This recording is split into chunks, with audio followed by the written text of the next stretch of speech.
हाय, स्वागत आहे सगळ्यांचं माझ्या व्हिडिओमध्ये. तर आज आहे ना सकाळी उठल्यावरती अगोदर हेअर वॉश वगैरे करून घेतले आणि नंतर मग आमोशा होती ना, त्याच्यामुळे झाडू वगैरे मारून लगेच फरशी पण पुसून घेतलेली होती. आणि पिल्लूला आहे ना थोडीशी सर्दी झाल्यासारखी वाटत होती आणि घशात पण दुखतंय असं बोलत होती, म्हणून तिला ते गरम पाणी बनवून दिलं होतं थोडंसं. आणि नंतर मग जे बाकीचं कामं वगैरे आवरून घेतले आणि नंतर आज आहे ना आमोशा होती, मौनी आमोशा, म्हणून म्हटलं चला इथे सगळं देवघरातलं वगैरे साफसफाई करून घेऊयात. सगळं झाडून वगैरे घेतलं, देवघरातले जाळे वगैरे काढून घेतले आणि नंतर ओला कपडा करून सगळं पुसून घेतलं, छान स्वच्छ करून घेतलं आणि नंतर देवपूजा पण करून घेतलेली होती.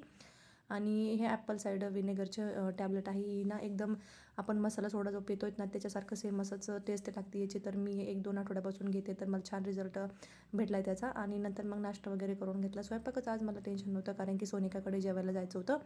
तिने बनवली होती ते कढी पकोडा आणि भात पोळी.